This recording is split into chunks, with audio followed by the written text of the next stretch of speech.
You're listening to TGI Sports Talk with your host, Keith Angle, on Northeast Streaming Sports.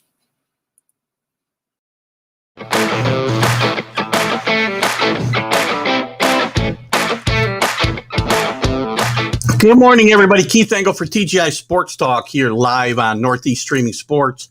We're live on Zodiac TV today. I want to welcome the Zodiac TV viewers. Going live tonight, they are on their Apple TV app. So good, congratulations to them. I may be on that show, interviewed for a few minutes tonight.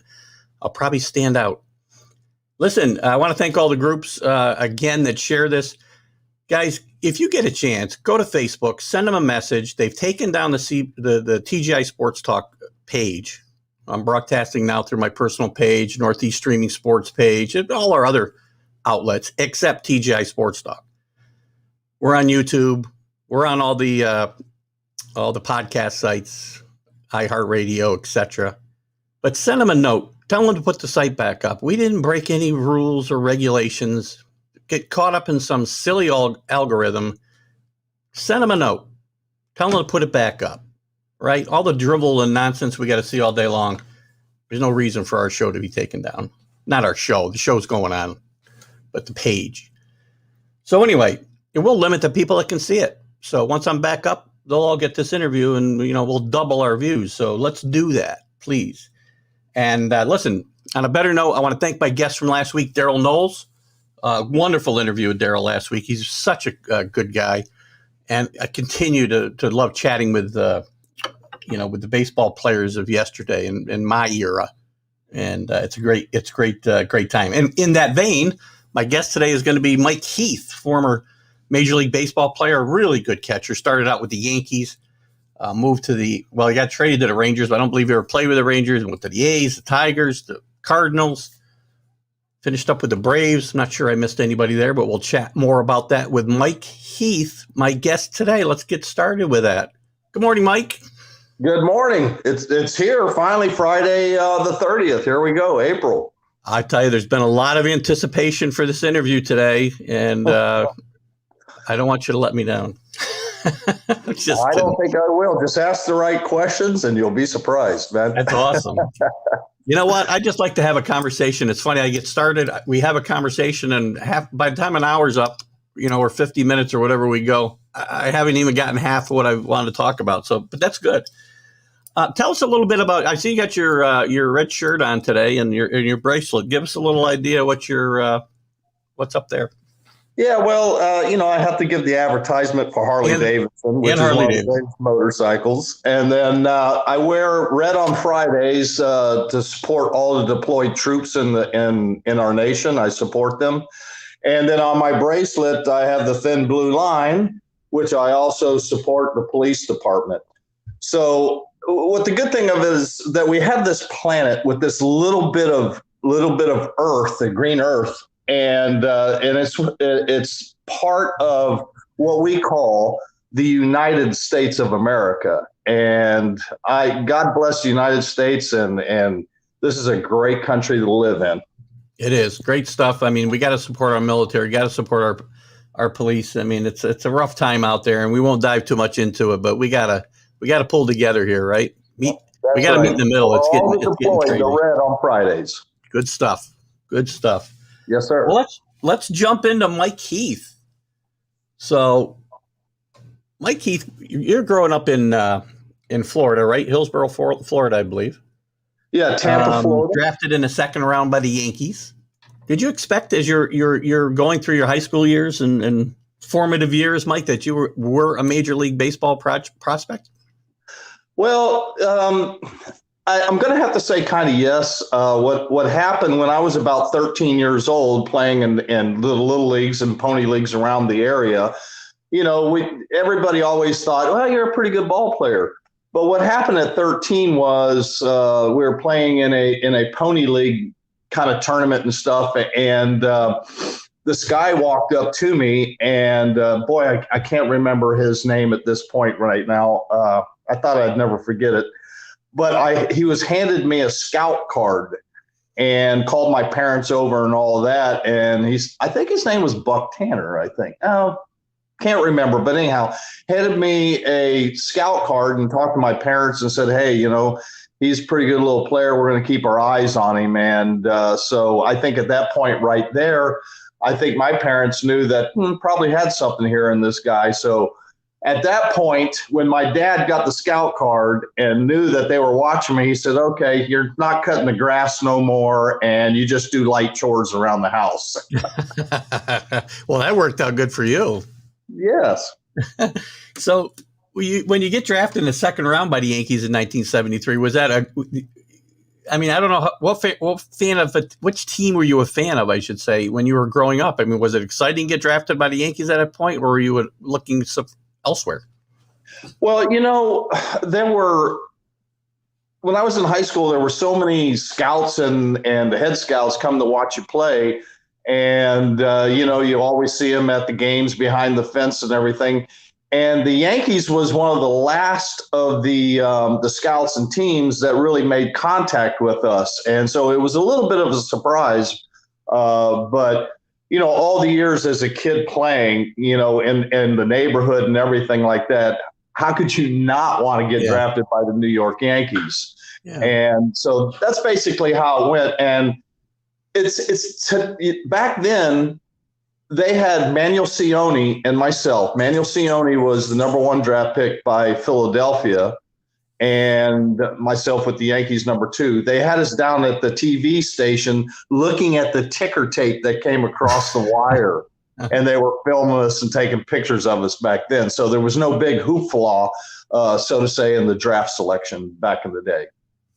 Well, Florida had to be almost like Yankees South at that point anyway, I would think. But well, the Tampa Bay area was more Cincinnati Reds. My dad used to take my dad used to take me to the Tampa Tarpon games back in the day, and just looking at the guys going like, man, I want to be there one day. Were you a Reds fan growing up then? Yeah, we Pete Rose, I love watching him. He was my favorite baseball player. And outside of that, when I was a younger kid, I always played in the neighborhood and batting and stuff like that. I was always Harmon Killebrew. I loved Harmon Killebrew, maybe because of his name, but he was a great player. Oh, it is a great baseball name, and he was a great player. He's very, it's funny today as just to stay on that topic for a second. I'm not sure why, but Harmon Killebrew is one of the great names in baseball that people have kind of forgotten about, right?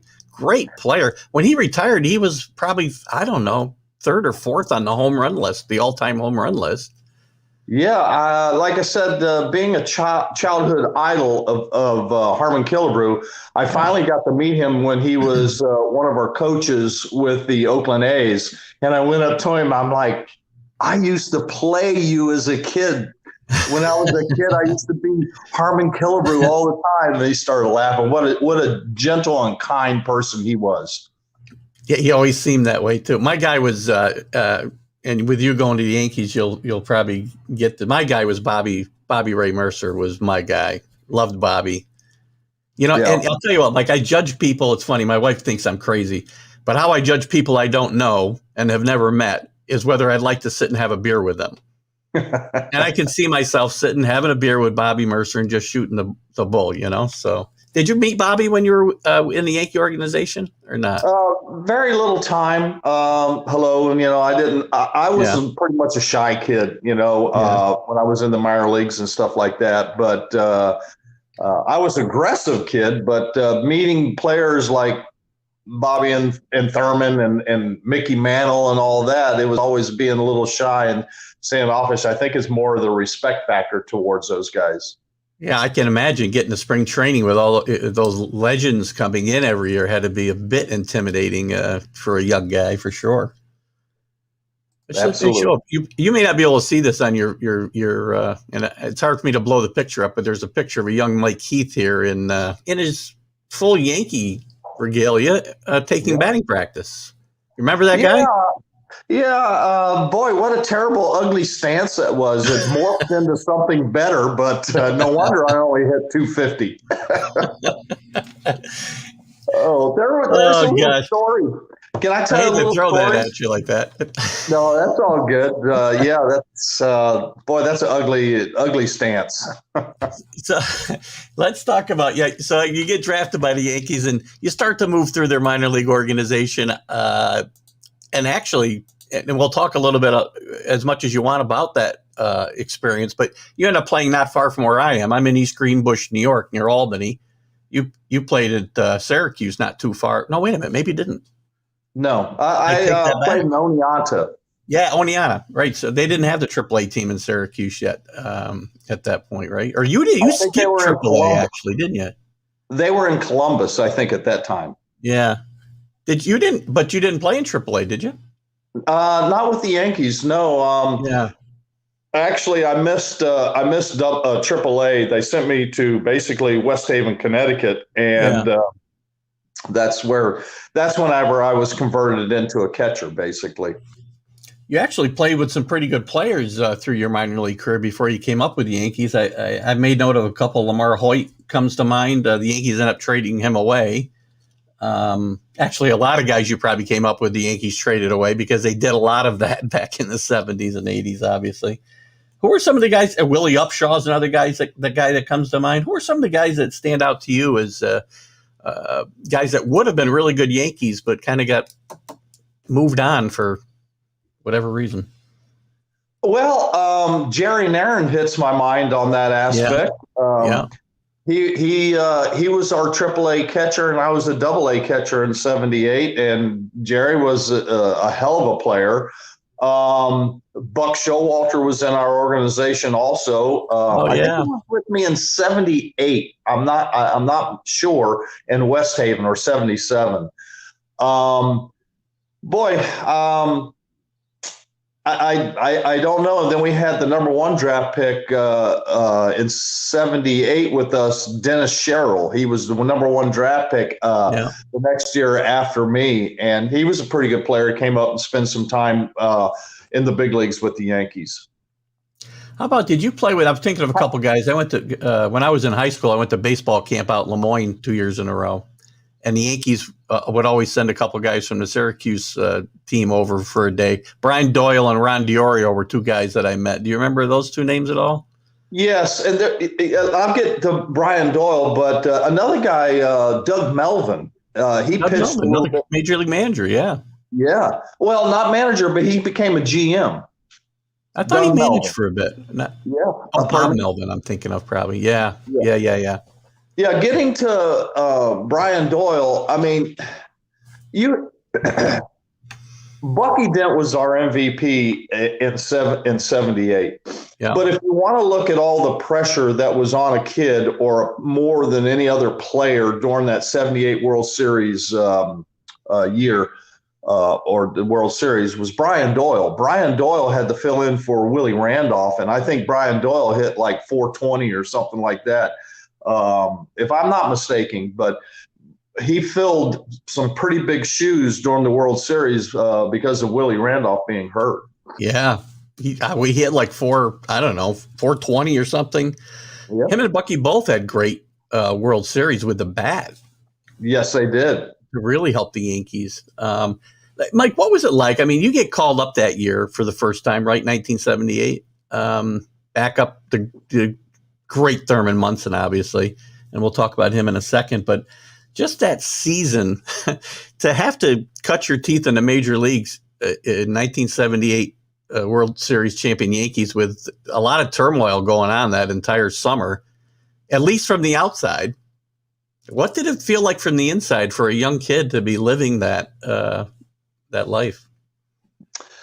Well, how it came about was we had a game in West Haven, Connecticut that evening, and we finished our game, and it was Rick Stenholm, Dennis Sherrill, couple other guys, and myself. We all went to the ground round to have dinner after the game, and we're watching the Yankees game, and Thurman had got hurt.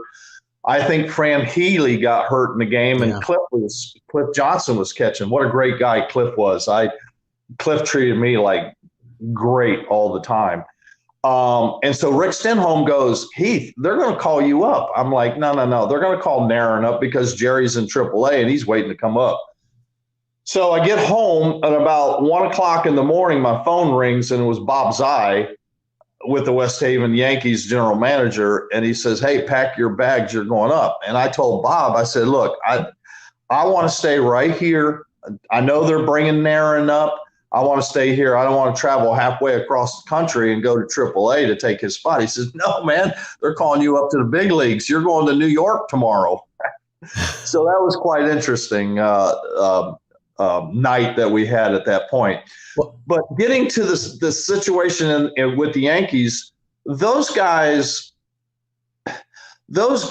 were unbelievable. I mean, just sitting and listening to them and watching them in the clubhouse and all that. Yeah, you had little arguments like everywhere else, but when the bell rang and you crossed between those white lines, those guys had one thing on their mind, was to win. Yeah. And, you can have all the clubhouse turmoil you want, but when they crossed that white line, they went out there and played to win the game. And that's what made those guys so unique. Do you remember the date you came up, or the roughly month? A lot of people do, but I don't.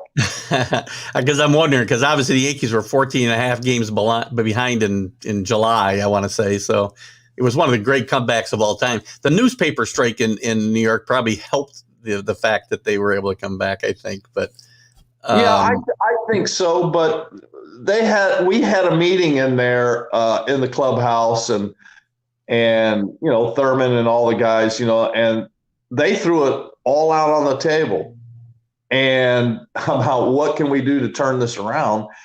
And if I'm not mistaken, Lou Piniella comes up. They asked Lou, says, "You have something to say?" He says, This is the best team money can buy. If we're having a meeting about how to win, we must be really screwed up." Yeah. Good point. So everybody, they hashed it out, man, and I'm going to put we went for it, okay. And these guys really showed you how to win, is what they did as a young player for myself. Yeah, and what was it like? We got a question here. I'll bring up what it was like to play under Billy Martin, but you played under two very different managers in 1978, and Billy Martin, and all the Yankee fans know what happened with Billy that year, and bringing in Bob Lemon, who was probably the polar opposite of, in a lot of ways, of Billy. What was it like playing for Billy, and I guess the difference with Bob?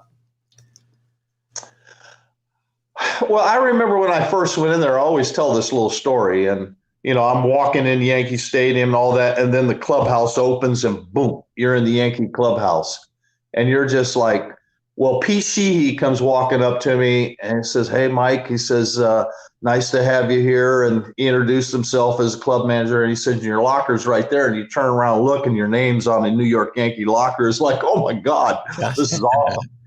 So I'm sitting down, and I hear all this noise, like loud voices and all that. And what I remember is, we don't need no rookie catcher. We need pitching on this team. We need this and that, blah, blah, blah, blah. So then the press come walking out of this room, and they ask me a couple of questions. I don't remember. I said, "I'm just happy to be here," like every rookie says. Right. And a few minutes later, Billy Martin comes walking out, which I love this guy. He comes walking out, and he says, "Hey, Heath, nice to see you.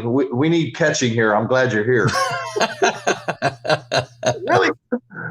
But, it was Billy Martin. I love the guy. In fact, I'd run through a wall for the man. He's my type of manager. Yeah. You know where you stand with him, at least I did. And when he came over to Oakland with us in '81, he really fired up that ball club.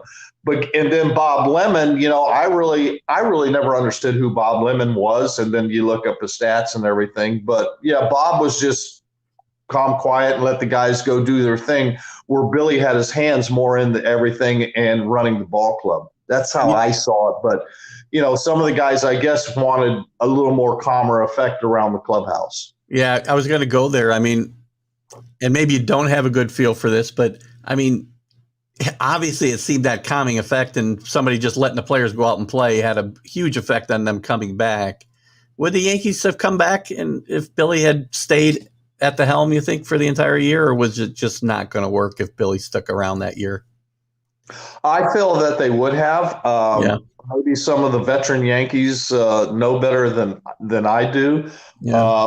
But sometimes I feel you don't need a manager to play the game sometimes. Once he writes out the lineup, you go out there and do your job. If it's when you don't do your job is when he needs to step in. And I felt Billy was that way with us in Oakland. Great point. And yeah, your career did intersect with Billy there a couple of times, which we'll get to in a second. Before I leave the Yankees, or before you leave the Yankees, I guess, talk to me about Thurman. I mean, obviously one of the most beloved Yankees of all time. What was your relationship in that short time that you spent with Thurman, and what effect did he have on your career? There were there were two guys that helped me. Well, more than that, but coaching staff wise, that constantly talked to me. Well, one wasn't a coach. Elston Howard, he used to sit on the bench when I sat on the bench, and he would talk to me about catching and this, that, and the other. Boy, I tell you what, he really was in my ear, telling me, look at this, watch this, and helping me and giving me advice. Thurman, on the other hand, would always, talk to me about how to block the plate, and here's how you got to do it. You'll find your own way, but here's how I do it. And, blah, blah, blah. He was always lending out his voice to me as far as giving me some advice on things, what I should do during the course of the game. And just watching Thurman play with aches and pains, stitches in his hand when during the World Series that I think a lot of people didn't know about. Yeah. Just what a gamer that guy really is. Did the way he carried himself and approached the game really have an effect on you and how you approached the game throughout your career after that? You feel? I think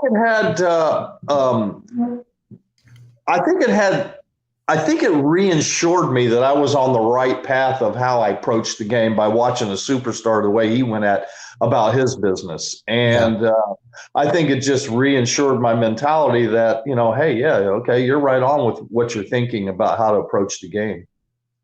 Yeah. You mentioned we before, and you certainly get to say we. You were part of a World Series championship. It doesn't matter whether you had 600 at bats or I'm trying to think, 66 or whatever you might have had. You contributed to that team in whatever way you contributed. And you got to play in the World Series, right? Yeah, I got to catch one inning. And, hey, that's one inning more than a lot of people have in this world and a lot of ex-baseball players. But, yeah, I got to catch one inning, and it was so thrilling. I mean, my first year in the big leagues, and you walk into this, and then you're in the World Series, and my God, I mean, how much more could a rookie ask for? Did you give any thought that would be your last time in a World Series? No, I actually didn't. For some reason, I thought, man, we're we can get there again somewhere down the line, and I had been fortunate because we're 78 with the Yankees, 81 with the the Oakland A's who went to the playoffs, 87 with the Tigers, and 91 with the Braves. So I was pretty fortunate to get in the postseason a couple times with several different teams. Yeah, I kind of wish, and I do remember you from that team. 1978 is my favorite year as a Yankee fan, to be honest with you. And I do remember you from that team very well. And I was a little shocked. I was shocked at the trade to begin with, that offseason, where they sent Sparky Lyle, yourself, Dave Racich. I know there was a couple other names from the Yankees. Larry McCall. Texas. Yeah, Larry McCall, yep. And Ramos comes to mind. I can't remember his first name, but it was a huge trade, obviously. And the main guy coming back, I think, for the Yankees was Dave Righetti. Domingo Ramos. Domingo Ramos, yes, thank you. Big trade, though. I mean, you don't see trades like that today. I mean, Righetti comes back. Juan Benitez comes back. He played well for the Yankees.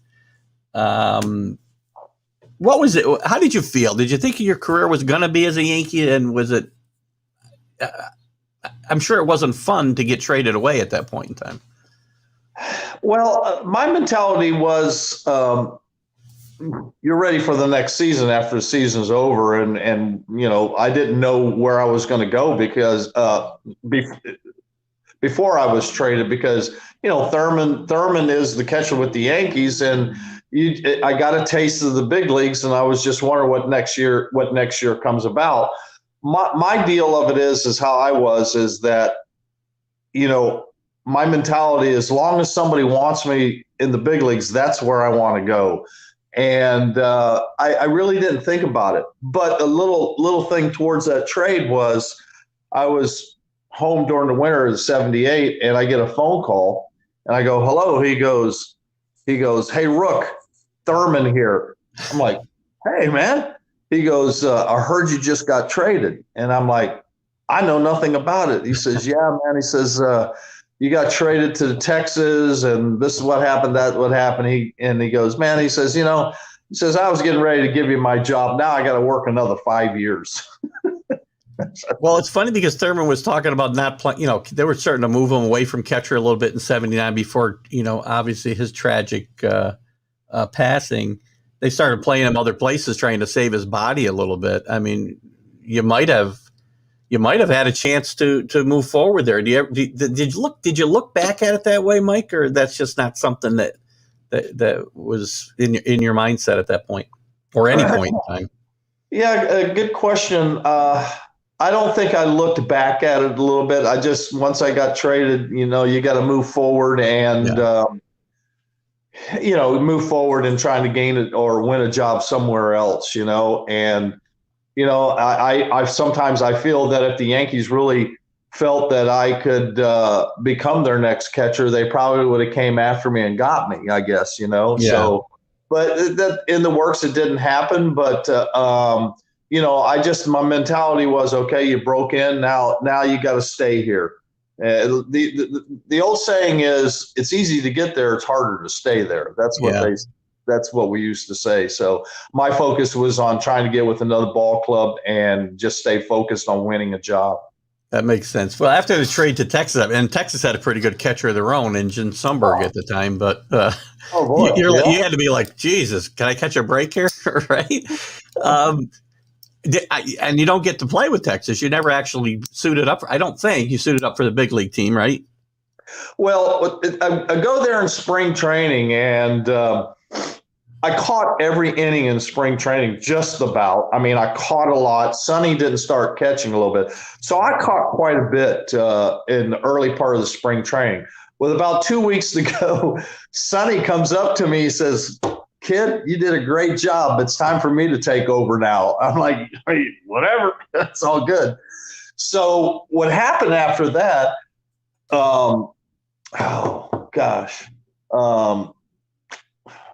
the GM, Eddie Robinson, calls me to his office, and he goes, "Hey," he said, "congratulations, you made the big league team." I'm like, "Eddie," I said, "that's great, but look at Sonny, man. He catches 158 games out of 162. Yeah. I just started catching. I need to go down to the minor leagues and improve my skills a little bit."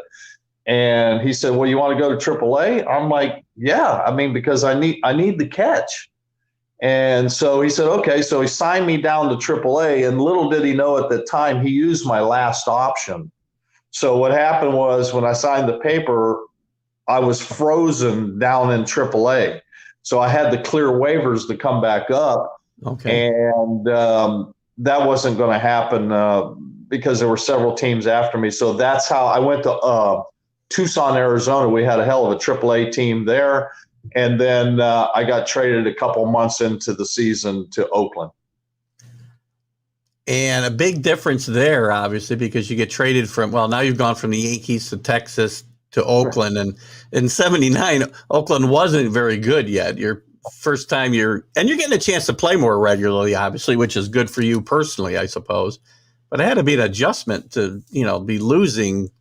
I don't even know the team's record that year, but I know it was well under 500. So. Well, I'll never forget the first time I stepped in the big league dugout in Oakland. Miguel Delaney was chasing Jim Marshall around the dugout with a bat. I'm like, whoa, wait, what? And you thought it was crazy with the Yankees, right? Yeah, man, that was some kind of fun. And that's the next day, Jim Marshall comes to me and says, "Hey, you play the outfield?" And I said, "Yeah, man, I played it quite a bit in the minor leagues." I didn't. So I played quite a bit. And Dwayne Murphy, he said, "Well, then you're the starting left fielder tomorrow." I guess Ricky, whatever, was hurt, whatever. And Murph, my buddy, was standing right there, which was our center fielder. And Marshall walks away. And Murph, in his cool attitude, the way he is, he looked at me and said, "You ain't played no outfield." I'm going like, "Yeah, but I played the Pony League." So he started laughing at me. He said, "Hey, bro, just follow me. I'll tell you how to play, and I'll move you around the field." And that's where he and I bonded, and he and I have been great friends ever since. Fake it till you make it, right? I mean, that's you live the epitome of that. So, but now then that was a bad team. I was just looking quickly. I mean, they won 54 games. It doesn't get a whole lot worse than that, right? But yeah.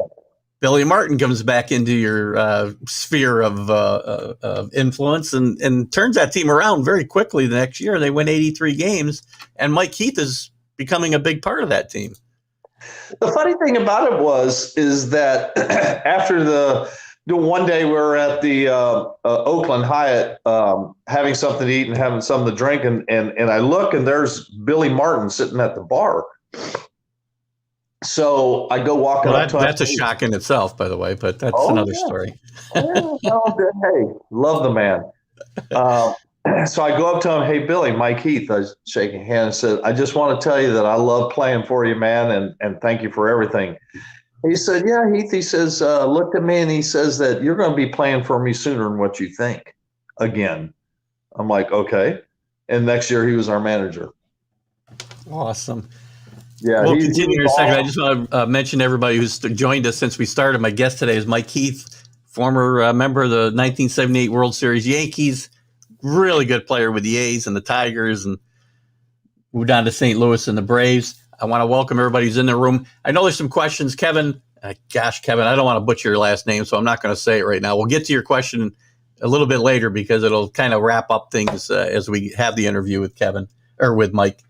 So continuing on, as the A's, as Billy Martin comes in, as I said, turns the team around, and obviously it helps to have a Ricky Henderson and a Dwayne Murphy coming up out of the minor leagues to hasten that improvement.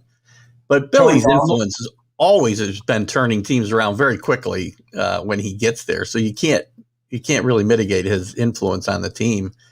And Tony Armas also, he was one of the top outfielders in the game, and a plethora of great arms, right? Steve McCaddy and Mike Norris and Langford, and gosh, the list goes on. They just had arms up coming out of every place. How did it? I mean, did it to be able to come to building something? When you came to the Yankees, you became part of something that was already at the top, right? Now you're at something that's building back up. The A's had a dynasty earlier in the decade. Well, in the 70s, you're in the 80s now. What was the difference in being part of a team that was on its way up rather than already at the top? You had a lot of young guys that were hungry. You had I think Billy saw there was a lot of young guys on that team that had talent. And when you kind of come up together of course, I didn't come up with these guys through the minor leagues, but I got there, we were 23 years old together, We come up together and we learn how to play. So Billy took that talent and taught that talent how to play. We kind of, and we respected him. I know still today, Murph loves Billy too, and there's a lot of us that do on that team. And he gained our, we're going to put that he gained our respect. You hear players, we got, you got to respect me. Now, we respected Billy, and then we gained his respect, man, because of how we went about our business. So we got Billy's respect also. And we just grew together as a team, and Billy put a good, fine coaching staff: Clete Boyer, Lee Walls, George Minnerwall, Art Fowler. Art had to be there. and put these guys together to instruct us and help us. And they really brought out the talent, and he saw how hungry we were as a bunch of young guys to prove ourselves, and it just all clicked for us. Well, in 1981, it certainly did click. I mean, it was a strange year, obviously, with the strike. And before I go on to the baseball part of 1981, but let's touch on the strike itself. How did that affect a young player like Mike Heath? I mean, some of these veterans who go out on strike, I mean, they've been making some decent money, not the money they make today, obviously, but they made decent money for the times. So it had to be much harder on a guy like yourself and some of the other young guys to miss 2 months of the season and no pay. What was that like? Yeah, actually, when the strike happened, but right at the end when it was getting ready, I only had like $1,500 in my account. And what it was is that you had veterans on the team that would loan you money to help you get through. And so our Players Association vowed that this will never happen to the players again. So we used to get a licensing money, and I think they still do today. I don't know how it works today. But what would happen is that if you had a full year in the big leagues, you got a full licensing check. Have a half year, you get a half check. So those checks after the strike, let's say, at one time the licensing money was like $500, and then at one time before I left it was over $100,000. Wow. So they would take that half of that money or 3/4 of that money and put it into a strike fund. So if the strike ever happened again, they could filter our own money back to us to pay the bills. And I hope I made sense on that. Yeah, that makes perfect sense. So they took the licensing money and put it in this big fund. So, yeah, it was a little tight, but there were players on the team that had been in the big leagues for a while making pretty good money. Hey, $100,000 or $200,000 back then was great, right? Yeah. So they would loan us money, and then when we got caught up, we would return the money back to the players that helped us. Were you guys unified pretty much as a team in going out on strike? More than what they are today is what I feel. Yeah. It's funny. I was reading a book recently on the Dodgers, and it covers that 81 season. And it's funny. Some of the veterans on that team were very outspoken and on opposite sides of the issue. I read about Davey Lopes, who I think you played with Oakland for a short time. He was very outspoken about the players not being on strike in 81, if I remember right. Yeah, I think pretty much most it was all about a drug issue, and they wanted us to take drug tests, and the deal of it is that our union said no, there's no reason for a drug test. And why people today are thinking drug test, okay, steroids.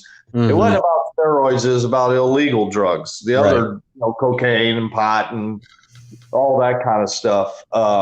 Steroids didn't come in until the 90s, but there was some in the 80s, but that wasn't the big issue. It was about, the cocaine and all that. Yeah. So what we did is instead of having 2 years of arbitration, we gave the owners 3 years of arbitration. So 3 years equals 4. So it's a long story. So we gave in on that issue. We didn't give in on the issue, but we gave them a year of arbitration that we had to have 3 years in the big leagues to go. So it was more about the illegal drug issue as far as, what we think illegal drugs are. Yeah. Well, back to the baseball part of it, because that's the fun part. Obviously, that team really came together and won the AL West, or at least the one of the half seasons, I guess. And we had an extra round of playoffs for the first time. But you end up getting to the AL Championship Series against your former team. How did it feel playing against the Yankees in that ALCS? My volume went down a little bit. I'm having a hard time, but I heard you. It was awesome because we were the Oakland A's, and we are a team on becoming hopefully one of the dynasties, And we wanted to beat the Yankees in the worst way. But people got to remember a little bit that Dwayne Murphy went down with a pulled rib cage. Yeah. Ricky went down with a pulled rib cage, and a couple other guys that got hurt. So that really hurt our chances as far as beating the Yankees. But when the Yankees get into a playoff situation back in the day, they don't lose. Yeah. Yeah. It had to be an interesting time and fun for you in a way, I would think, to play against the Yankees in that series. So yes, it was a great season. Again, Billy doing a great turnaround, but again, as kind of was the trend with Billy too. Now, 1982, things don't go so well, and the team, and I'm sure there was injuries. I know the pitchers were all hurt in 1982, and the team goes only 68 and 94. Billy loses his job. What happened in 82? It looked like that team was really going to be around for a while. Was it just the injuries to the pitchers and such? Some people can throw that out there about that. It probably had some effect on it, but here is what I feel the effect was. Yep. That spring training, we're in Phoenix, Arizona, at a new complex. It wasn't new; it was an old complex. I think the Giants were there. We went in there, and there were back in the day, we had no indoor facilities. And what I mean by that is you didn't have a place to take BP if it was raining. You didn't have just very limited undercover area for guys to pitch. There were no indoor facilities. So coming out of that, it rained constantly that spring training in 82. I think Mike Norris came out of spring training with 12 innings, if that, underneath his belt, and then the season started. Yeah. But we had no indoor facilities like they have today. These guys, you could get a monsoon or whatever, and they're still training inside. We didn't have none of that. So, excuse me. So when the season started, I feel that these guys tried to pitch themselves in shape instead of being in shape for the season.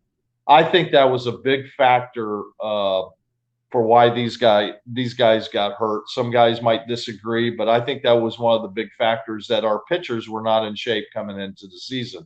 Not because they couldn't be, it's because we didn't have the facilities to do this. Yeah. Well, Billy goes, but Mike Heath continues with Oakland. Before you leave the team, you really established yourself as a pretty good Major League Baseball player in 80, 84 and 85. You had really good years. While the team may not have, but you catch the eye of first you go to St. Louis for a short stint. I think you played for Whitey. Did you play for Whitey there? Yes. Yeah. And since we've talked about managers, what was your relationship like with Whitey in that short time you were there? Oh, that might say it all right there, Mike. Yeah, I got to be very careful with my words about that 86 Cardinals team. It was not a cohesive bunch of guys like I felt the Yankees were, like I felt Oakland was. We were tight. I mean, we were a bunch of great guys that loved each other. I didn't feel that at all in St. Louis. Interesting, because that team went on to be pretty good after 1986. First, so did the team you went to, but obviously, but St. Louis was good in 85 and well, that's true. Yeah, 85 they were good too. Yeah, I forgot about 85. Maybe they had the hangover from the bad call in 85 in the World Series. Oh, that was brutal, right? That's one of the worst calls ever.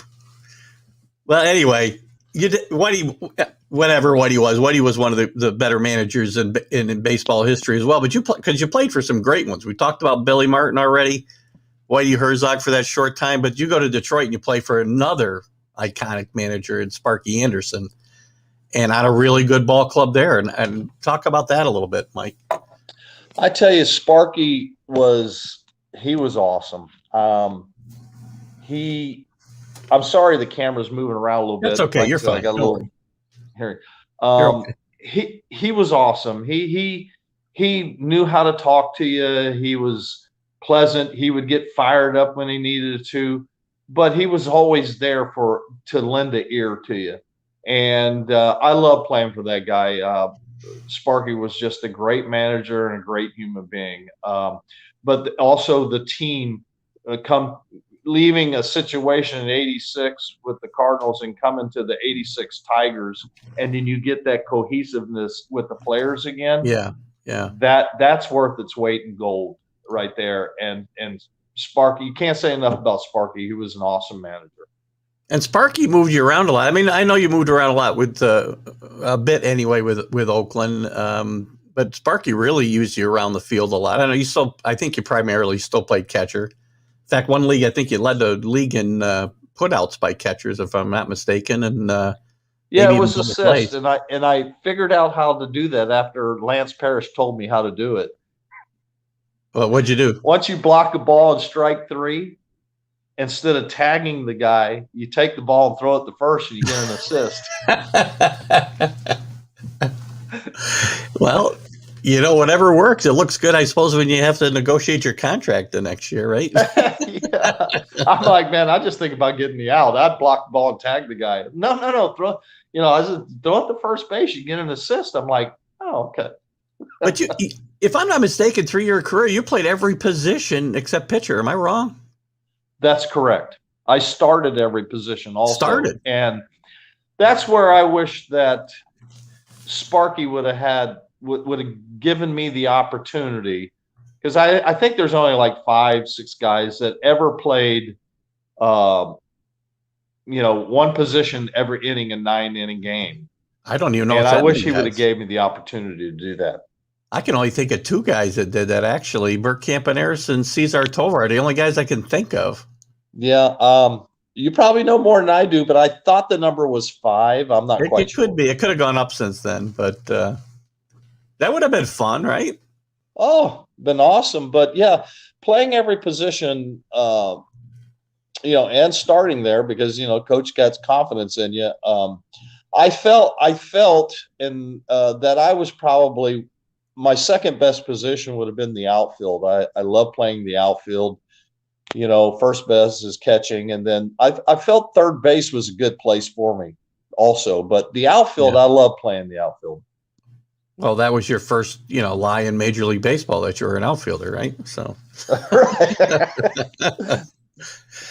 so again, really good Tiger teams. And I got to move forward a little bit just so we don't run out of time for everything. And I know there was a couple questions I wanted to get to that kind of tie into the end. You play, and again, you're a really good Major League Baseball player and a very contributing member to that Tiger team who goes to the playoffs at least once in that time, right? 80. Yes. 87? Yeah, 87. And again, a lot of good talent on that team. Were you surprised that team didn't go further in the playoffs or win a World Series during that time? Well, I tell you what, 87. Pardon me? Some great players you played with there. Oh, yeah. You look, you can go on down the list. Lou Whitaker, Chet Lemon, Kirk Gibson, Darrell Evans, Alan Trammell. You can go on down the list with those guys, Jack Morris. But unfortunately, we hit the Minnesota Twins in the 87 playoffs. When the Minnesota Twins get hot, nobody can beat them. Yeah. Those guys were awesome. They if a mistake made a pitcher on our side, they hit it hard somewhere. They made you pay for it. But Minnesota was always known for a team that once they're hot, forget about it. You can't beat them. Yeah. We just ran into a team that was just smoking hot. Well, the Braves found out about that as well. Right. So yeah, I was there in '91. Of course, I had elbow surgery with the Braves, and yeah, I was going to bring that up. So you finish up your career in Atlanta, and did you know you were done? It's one of the questions that actually one of our viewers was bringing up. That once you got there, did you know you were done? Did you feel like you could come back, or it was just you knew your time was up? I was 37, 38. I feel like I could have played the 40, but before my elbow, I I had a bad, I threw early in spring training in 91, went home, woke up next morning, I couldn't bend my arm. But my depth perception in my eyes started going just a little bit, but I was still in great shape. But when my elbow went and I had the surgery, I knew I was done. I couldn't throw the ball anymore like I used to, and my elbow constantly hurt me. So yes, I knew I was done after my elbow surgery and trying to come back from it. Yeah. Well, it was a really good career. And when your career ended, I mean, you did manage a little bit in the minor leagues. Did you have aspirations to do that? And what if so, what's really soured you on that aspect of the game? Managing part? Yeah. Well, probably I wasn't that good at it. I'm more of an instructor. Yeah. But I think the attitude of the players with their agents got so that if you said no, they would call their agent on to the organization, then the organization come down on you. Yeah. Kenny Williams, which was the GM for the White Sox, did a great job trying to monitor a lot of that. I love Kenny Williams. He's a great guy. But the players, once they had the agents, they would complain on every little thing that went on. So yeah. I'm like, man, I don't have time for this. Now, being a coach and helping catchers, work and learn how to do their footwork and stuff like that, I would have loved that more than probably managing. And so after the managing gigs, though, you didn't really stay in baseball doing that type of instructing, right? No, I did not. I came home and started riding motorcycles everywhere.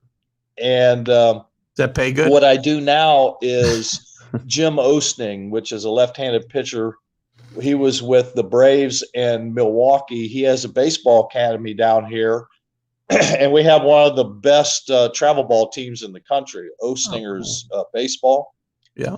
And I help train some of the kids that come through the academy and stuff like that, and get to see these young little guys with those little stars in their eyes, because they want to be out there and want to be a good catcher or outfielder and make their dreams come true. I feel like that sometimes I can help them reach that goal a little bit when they're young.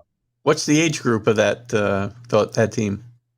I've had a kid. The youngest I've had has been 7 years old, and he was a little stud behind the plate. A young Mike Heath. I think he was better than Mike Heath, to be honest with you. So let me back up for a second. So just to kind of look at your career in totality, we talked about the fact you played for some of the best managers of that era, if not of all time, in Sparky Anderson, Billy Martin. And maybe it's not a fair question, but who was your, maybe I know the answer too, I don't know. Who was your favorite? Well, I give Sparky Anderson a lot of credit. I love the guy, but Billy Martin has got to be my favorite. I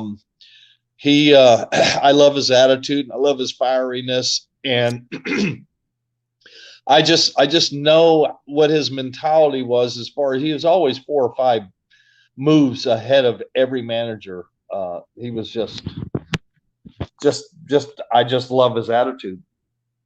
Awesome. I figured that was where you were going to go. And I love Billy. Billy is one of the most polarizing figures probably of that era, right? You loved Billy or you hated him. I don't think there was any in between there.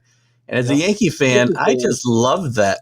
The same things you talked about Billy. Yes. And the way he was so far ahead of people in the games. Yes. Can I give one story about him? Absolutely. I was with Oakland, and we come into Yankee Stadium to play the Yankees. So a little history about that. Billy was the type of manager that you got bases loaded, and a guy hits like a triple or base clearing, and the fans are going wild, right? Yeah.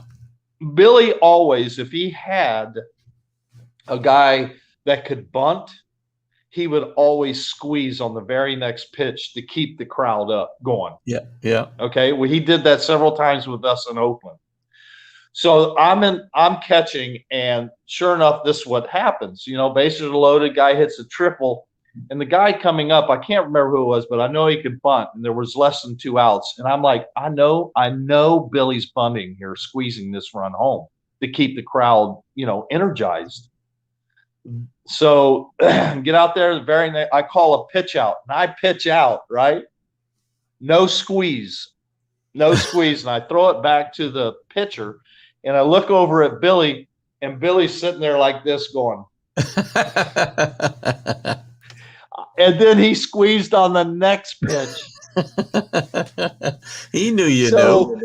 He knew what I was thinking, I think, at that point, because I played with him for so long there. I think he knew that I knew that, he was just great.